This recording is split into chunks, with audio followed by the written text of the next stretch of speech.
And as you're aware that the COVID-led economic disruptions have had a debilitating impact on the country's growth path. And the severity of the pandemic now, these are the years, I think this is the first year that we are seeing some growth path.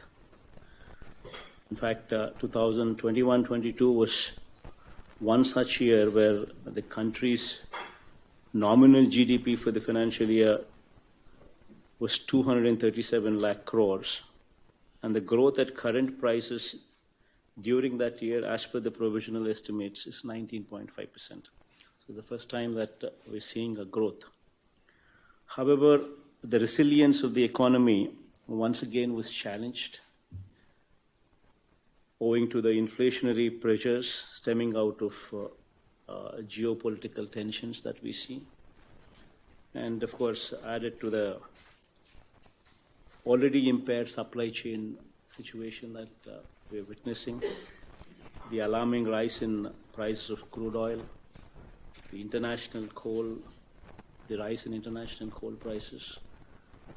All these things put together have had a severe impact on the common man.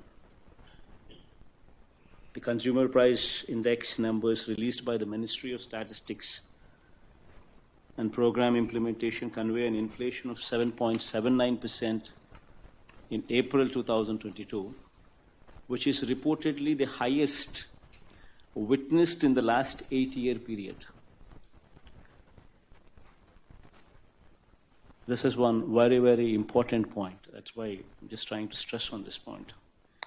What is even more disheartening is that the inflation in rural areas is even higher at 8.38%. As a reaction, these factors have necessitated the RBI to increase the cash reserve ratio by 50 basis points and the policy repo rate by 40 basis points on May 6th. And once again, the policy repo rate was further increased by RBI by another 50 basis points in the committee meeting that took place on the 6th to 8th June 2022. Of course, the same trend of rising interest rates was also witnessed globally also. Everybody coming under the reel of inflation, including the Federal Open Markets Committee raised the federal funds rate target range by 50 basis points. And the RBI anticipates the inflation rate to remain above 6% during the first 3 quarters. This is something what needs to be seriously looked into. The anticipation of the inflation rate to remain above 6% during the first 3 quarters of this financial year. This factor, along with the others, have necessitated withdrawal of accommodation. During these times when the liquidity in the system is sucked out, owing to the policy decisions of the globe, I urge the banking system to redouble their efforts to lend more credit to support the downtrodden, withstand the pressure of this inflation. Especially the downtrodden would be the worst affected. And if the downtrodden is worse affected, this would have an impact on the manufacturing sector as well, because they would stop manufacturing because they have nobody to buy these goods, which in turn would have an impact. So please bear this in mind.